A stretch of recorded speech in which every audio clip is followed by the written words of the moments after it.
countdown for blast-off. X minus 5, 4, 3, 2, X minus 1, fire.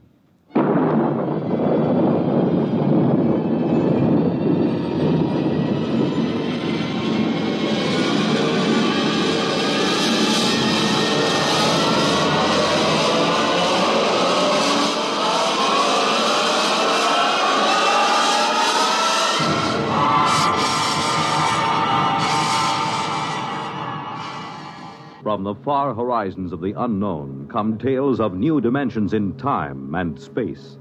These are stories of the future, adventures in which you'll live in a million, could be years, on 1,000 maybe worlds.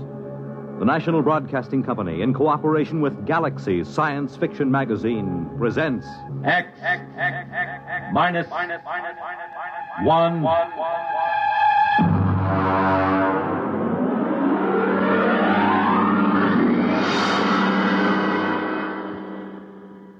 Tonight, The Lights on Precipice Peak by Stephen Tall.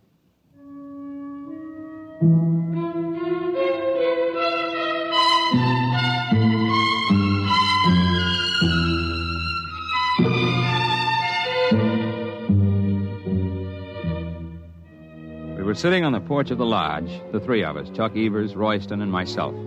Chuck was smoking one of those 5 for a quarter stinkers he affects, but he let it go out as we sat in the darkness, stared across the narrow valley below us, then up again to the mountains of Bighorn Glacier, 6 miles away and 7,000 feet up in the thin, cold air. There it is. You see? Where? Well, follow my hand.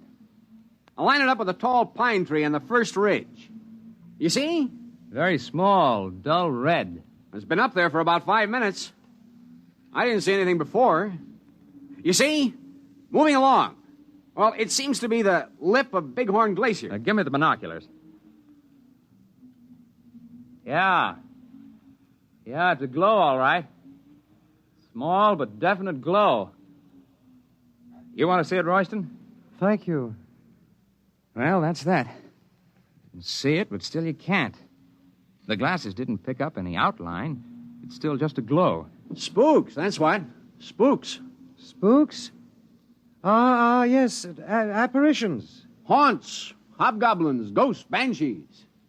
Well, at least these mysterious lights of Precipice Peak make no sound. Are you sure?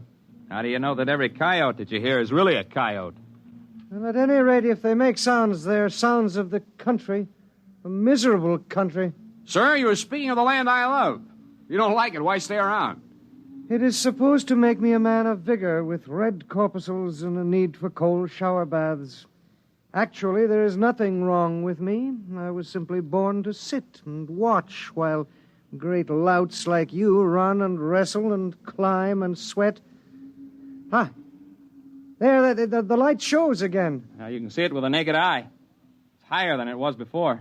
It's moving along. It's going along Fifth Avenue Trail. Spooks don't need a route of ascent even on Precipice. All of a sudden, the lights of Precipice Peak are getting solid. Now, I've got a feeling they'll leave a sign. Sign? Yes. Traces. Right. Traces, tracks, spores. The only mystery about those lights is we don't know who makes them. They're getting to be a tourist attraction. Maybe that's a lead. Over the swamps of Louisiana, where I wish I now were, I have seen balls of fire that were drifting. It is swamp gas, methane, slowly oxidizing, glowing. Could this up there on the mountain be something like? Almost impossible. Anyhow, balls of gases wouldn't follow a trail. Those blasted lights do. Take it easy, Chuck, boy. Tomorrow you can look for yourself, remember? At daybreak, we go up to solve the mystery of the lights. Ghastly. To go out at dawn is as bad as eating raw flesh. But tap on my cabin door as you go by. I will wave to you from the window.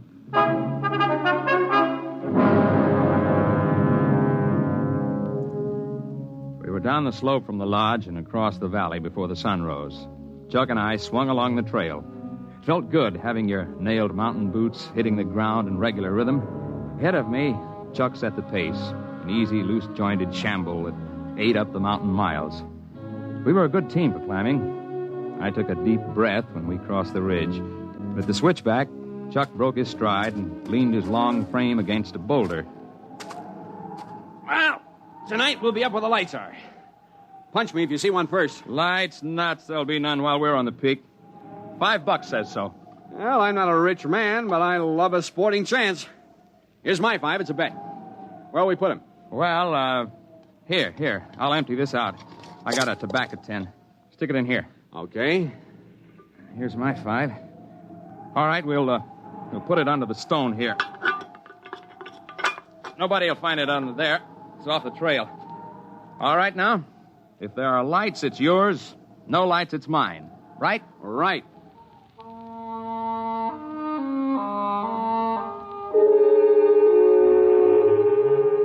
Going into the world above the trees is one of the good things of a peak climb. Hoary marmots whistled from their rocks. Conies scurried. Gray-barred ptarmigan crouched almost invisibly among the gaudy alpine fields of mountain sunflowers and tiny forget-me-nots. At dusk, we laid out our bedrolls in a level bit of tundra in the lee of a massive outcrop near Bighorn Glacier. We cooked a kettle of stew and heated the water for tea. Then Chuck walked away a few paces from the fire to empty the kettle. Ow! What's the matter? Stone turned under me. My ankle. Give me a hand. I got you. Oh, set me down again. Okay. Now let's take off that boot and the sock. Oh. Well, I have a feeling, my friend, that I will not climb that peak in the morning. Get the sock off and let's see how bad it is. Oh. Well, we'll pack ice on it and tape it in an hour. Maybe it's a simple twist. Well, you know it isn't. Sure, I know. I thought you wanted to be cheerful, that's all. It's like when I broke 3 ribs climbing to look into a bird's nest the day before we were tackling the east face of Long Peak. Then you would chin up. Well, that was different. I wasn't hurting.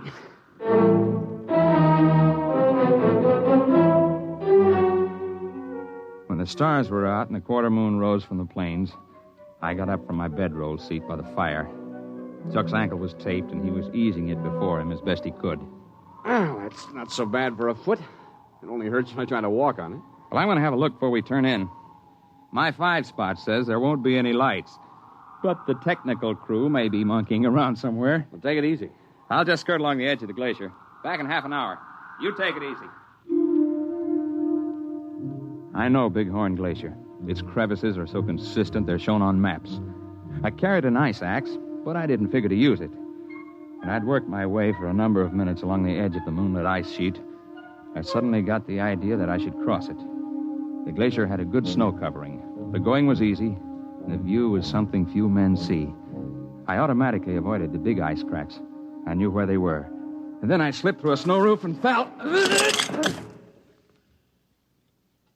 I wasn't hurt. The moonlight from the crack above showed my ice axe beside me. It was a lucky fall, except for the fact that I couldn't get out again.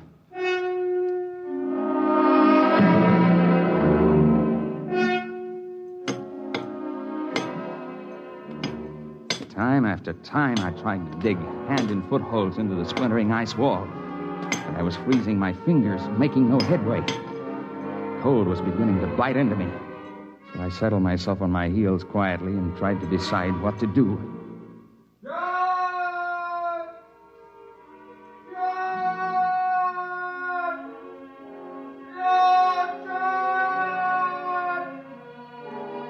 That was Chuck beginning to call. I knew if I answered, he'd probably try the ice himself, so I kept quiet. And after a while, he stopped calling.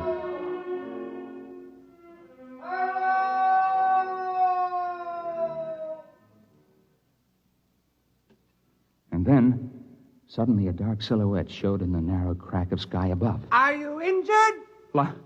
I'm okay. Just drop me a rope and I can walk up the wall. Mind the snow ledge. I didn't, and look at me. A joke? Here's the rope. Hey, what kind of a rope is this? I never saw anything like it. It's warm. Have you got it now? Yep, here I come. Hang on. Okay, over the ledge. Well, hey, did you hold that rope in one hand while I was climbing up? Yes. Well, thanks. Lucky for me, somebody has sense enough to walk around ice cracks. Shake. Shake? Oh, shake hands. You must not mind the glove. It is for your protection. The hand is not yet cooled. Cooled? What in the world? Your friend with the swollen foot is concerned for you. Come, I have made an easy way.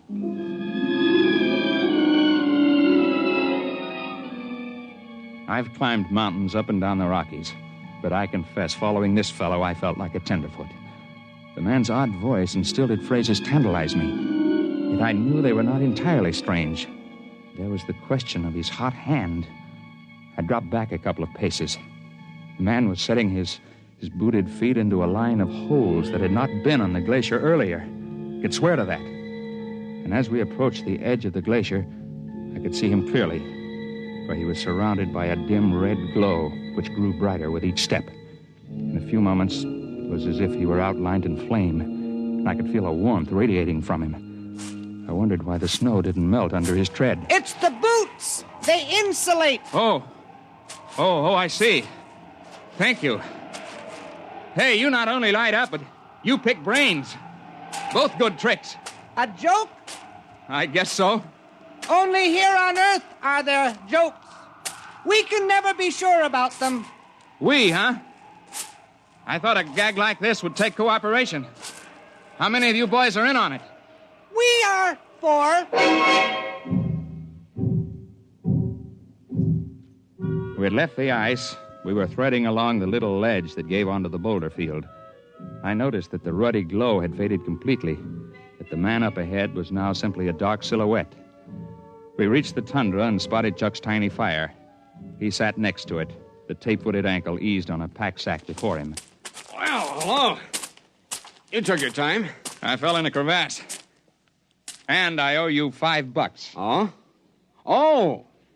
You should put the more important statement first. But we can take that up later. I see we have company. Oh, yeah. This is Chuck Evers. I'm afraid I didn't catch your name. I am called Zell. Zell? Yes. Well, it's different anyway. That is because I am different. He can read your head like a crystal ball. And he lights up like a neon sign. Easy, boy. You've slipped on the ice before. Sit down. Let's quit being funny. Let us all sit, and I will tell you why I am Zell. I will do it because I know when you repeat my words that you will not be believed. Now, listen. You listen. You came up to climb the peak, but also you came to see what caused the lights. If you had not had misfortune, you would have climbed the peak, but there would have been no lights. We would not have come. Hey, there's a light back up there where we were. You see? That red light on the glacier? Well, yeah. Yeah, moving across. That is Zor. We grew in the same membrane. He is erasing our trail across the ice. Yeah, very smart. We can tell tales down there, but there won't be any proof, huh? That is correct. Chuck Evers, you are wondering about the statement that we grew in the same membrane? Well, yeah. Yeah, I was thinking that... I should have said that we are twins. Holy... You're right, John. It is telepathy. You weren't out of your head. The truth is simple. We have told it before, but no one ever believes. And it has not seemed wise to support our facts. We, Zor and I, with our companions Zim and Zet, are explorers. But we do not explore mountains. Here we rest and allow ourselves to behave normally. We explore in towns and cities where people gather. It is strenuous. We cannot tolerate it for long. Then we must go into seclusion and renew ourselves. Yeah, I know what you mean. 10 days in Denver, and I feel like I've been staked with a short rope. I got to get away. Your problems are simply a matter of preference. Ours are physiological. We cannot long maintain metabolic balance in the company of people. Thus, Jim and Zet are now back in the world you inhabit. When they must rest, then our turn comes. I will show you. This is a rock. You may call it granite. To me, it is food. So. Eat it in good health. Thank you. Among people, this would be conspicuous. You are not adapted to get oxygen from rock. We are. Well, I'll admit that's a tougher cereal than I'd want to try. But the point of the joke still escapes me. There is the matter of my body glow. I can control my body temperature, raising it and lowering it as I choose. The greatest difficulty when I am among you people is to keep myself down to human body heat. Normally, it is much higher than yours. And when, due to exercise and metabolic speed-up, excess energy is accumulated, it is satisfying to us to radiate it, much as you get released by deep sighs, by long breaths, by stretching your limbs. Unfortunately, when we radiate rapidly in air, we glow. It has made us conspicuous. Yet your unawareness of us is a marvel. For creatures so well supplied with adaptation for sensation, you are indeed blind. You sound like an old professor I had once. I didn't understand him either. Zor is waiting by the glacier. We have plans for this time. When you return to the settlement below, it would perhaps be wisest not to explain the lights.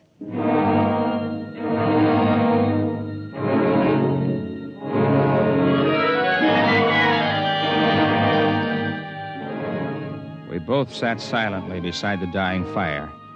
When we looked up toward the upper reaches of the glacier, two gleaming spots, dull cherry red, moved steadily across the ice. They were visible for brief minutes and slowly faded. To descend Precipice Peak, even if only from Bighorn Glacier, is no fit task for a cripple. Still, we knew it had to be done. So in the early morning, we set about it. Where the going allowed it, I simply backpacked Chuck.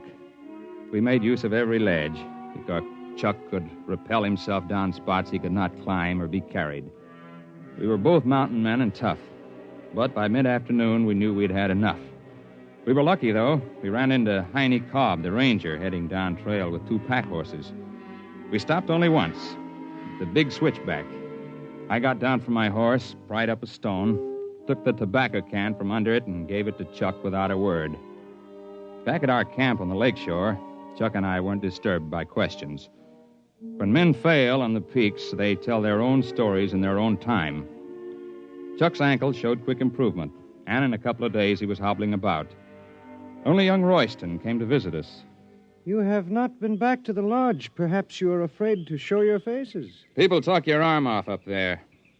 Not many of them have the gall to come snooping around here. You cannot offend me. I was concerned for you. I was interested, so I came. Did you see the lights? Nope, nary a light. I told you they wouldn't show up when anybody was up there. You collected $5 from me, betting on the other side of the fence. You were the man who was so sure there'd be some sign. I do not understand. You are both confusing everything, and you are both lying. There were lights on the peak when you were there, and I have a feeling you saw them. They were quite a show from here. Well, this is the place to see them from. Closer up, you lose perspective.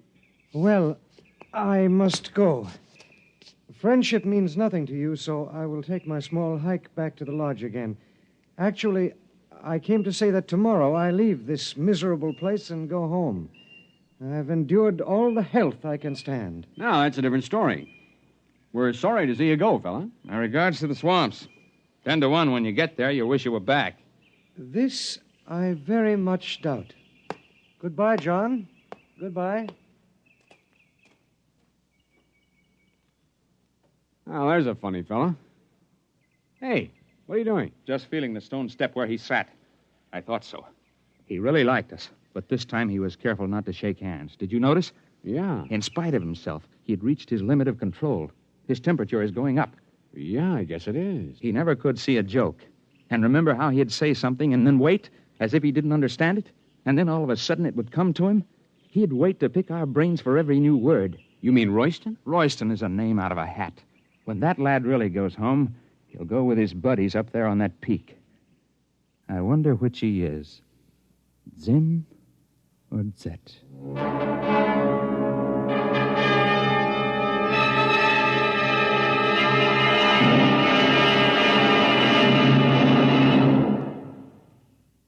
You have just heard X-1, presented by the National Broadcasting Company in cooperation with Galaxy Science Fiction Magazine, which this month features Man in the Jar, the story of Vane, who did not bottle live people indiscriminately. He had to have a sound business reason. Galaxy Magazine on your newsstand today. Tonight, X-1 has brought you The Lights on Precipice Peak, a story from the pages of Galaxy written by Stephen Tall and adapted for radio by Ernest Kenoy. Featured in the cast were Jim Bowles as John Drinkhart, Joseph Helgeson as his fellow climber Chuck Evers, Ted Osborne as Zell, and Kurt Benson as the man who called himself Royston. Your announcer, Fred Collins. X-1 was directed by Kenneth McGregor and is an NBC Radio Network production.